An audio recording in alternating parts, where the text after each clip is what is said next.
Chapter 19. STEM Publishing, Samuel Ridout, King Saul, David and Abigail. David and Abigail. 1 Samuel 25. We follow now for a little the history of David, almost entirely apart from Saul. The present chapter is occupied with the interesting and profitable subject of David's experience with Nabal the Carmelite and Abigail. We shall find here that the beloved man after God's own heart was that only by grace, and was quite as capable as others of acting in an ungenerous way, or of taking his case into his own hands.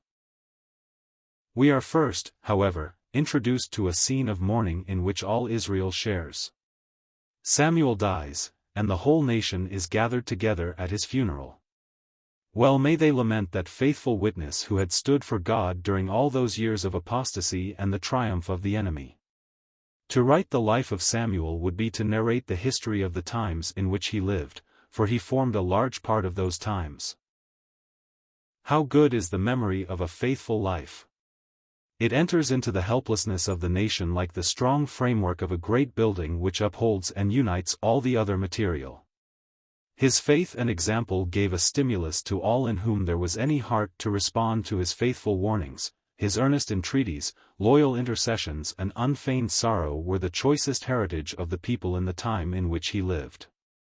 No doubt he had his enemies, and the one great sorrow of his life was that the young man on whom he had set his affections, and for whom he had such bright hopes, had proved himself unworthy of the trust which God had permitted him to put into his hands.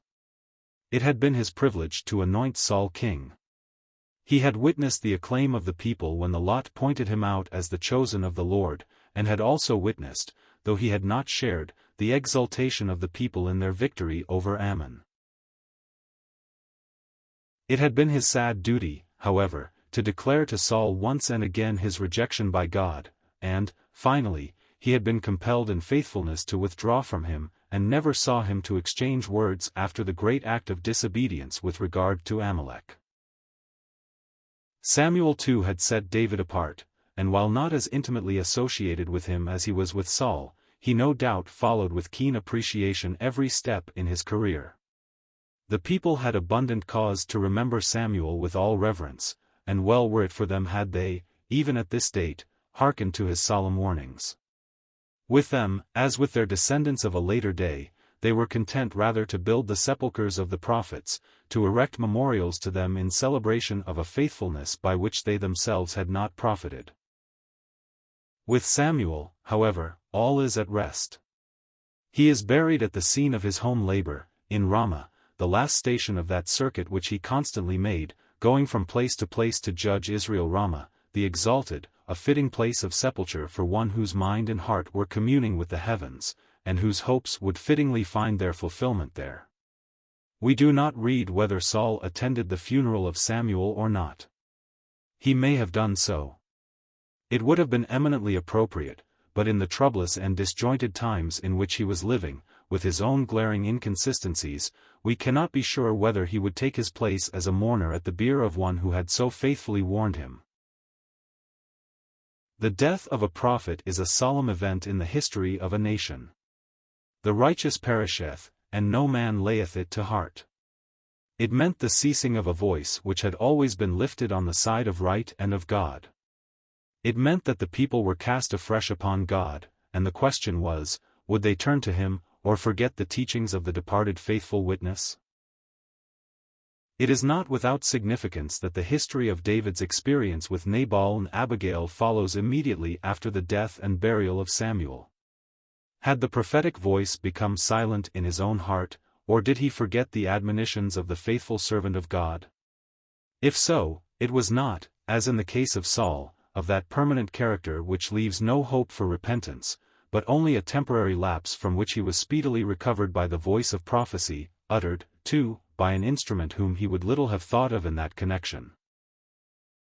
Nabal was a descendant of the wholehearted Caleb, and illustrates, as many another example does, that grace is not transmitted by natural inheritance. Doubtless he had greatly profited by the faithfulness of his forefather Caleb.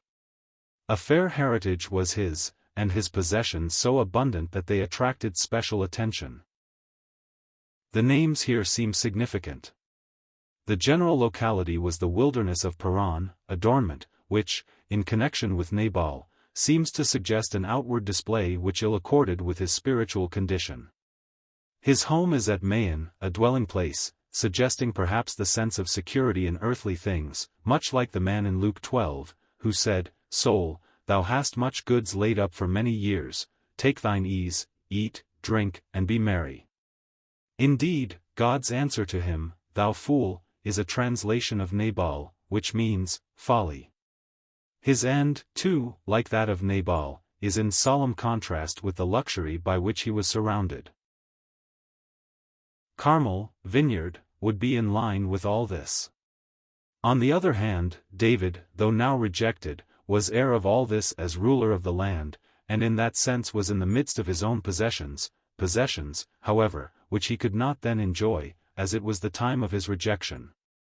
It is this that makes his action inconsistent as a type of him who, while heir of all things, abode in poverty here, and had not where to lay his head. It was the time of sheep shearing, when the flocks would yield up, in their fleecy wool, an enormous revenue to their owner, which he had little share in producing. It is quite significant that every action of sheep shearing that is mentioned in the scriptures is connected with some manifestation of evil. It was at the time of sheep shearing that Judah fell into his grievous sin, and later on Absalom slew his brother Ammon at the feast in sheep shearing time. Is there here any suggestion of a misuse of the flock, or may we say, at least, a failure to apprehend the fact that all blessing comes through the sacrifice? A sheep would yield its wool without giving up its life, and how many have secured outward blessings while not realizing that they were the purchase of the sacrificial death of Christ?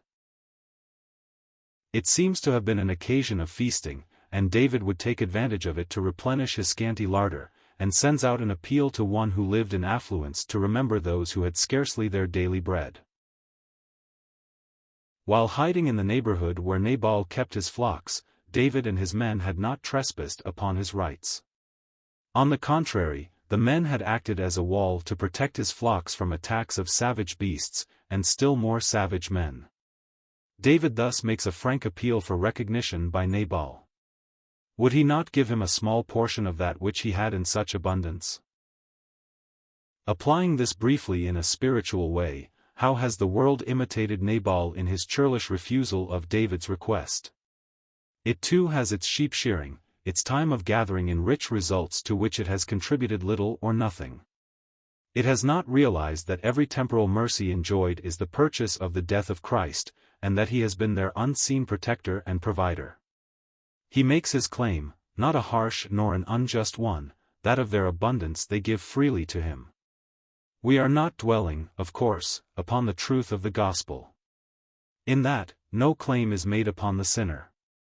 He is confronted with his guilt and lost condition, and the demand made upon him is not to offer a present, but to acknowledge his sin and to accept the gift of God. But in a general way it is true, and the world recognizes that God makes a claim upon it, righteous and equitable, which it fails to acknowledge. Nabal refuses even the meager pittance which David, with all courtesy, requests. Utterly unlike his illustrious forefather, so far from following with his whole heart the Lord, he refuses to give one particle in recognition of his rightful claims. Thus he establishes his moral kinship with Saul, rather than with David. His churlish reply shows how utterly he failed to recognize that everything he had was a gift from God. It was his own, to do with as he would, is all his thought, and should he take his sheep and his provision, which he had made for his servants, to give to one whom he utterly refused to acknowledge? He goes beyond the refusal to give, and adds a gratuitous insult to the one who had made the claim. Who is David, he says, and who is the son of Jesse? There be many servants nowadays that break away every man from his master. To him, David was nothing but a runaway slave who had absconded from Saul, his master. Nabal probably knew something of the merits of the case. He need have been no stranger to why David was away from the court of Saul, and he himself had likely been a witness to the relentless pursuit of David. For him, therefore, to speak as he did showed more than a misapprehension. It was a willful refusal to recognize the righteous claims of one who was suffering for no wrong of his own. We must now see wherein David missed a great opportunity of showing magnanimity toward Nabal, similar to that which he had extended to Saul. His answer to David's messengers was calculated, no doubt, to provoke any latent feeling of resentment which David may have had. It was so utterly uncalled for, so brutal, that perhaps most of us can only say we would have done what he did. But it is not a question whether his resentment was natural, but was it an expression of the faith, patience and self-denial which had so beautified his life up to this time? There can be but one answer to this. David signally failed here in his readiness to take his case into his own hands, rather than to wait only upon God. It is but a lapse, however, as we have said, and not the bent of his heart, and God mercifully interposes to prevent his servant from wreaking a vengeance which would have remained the regret of his life.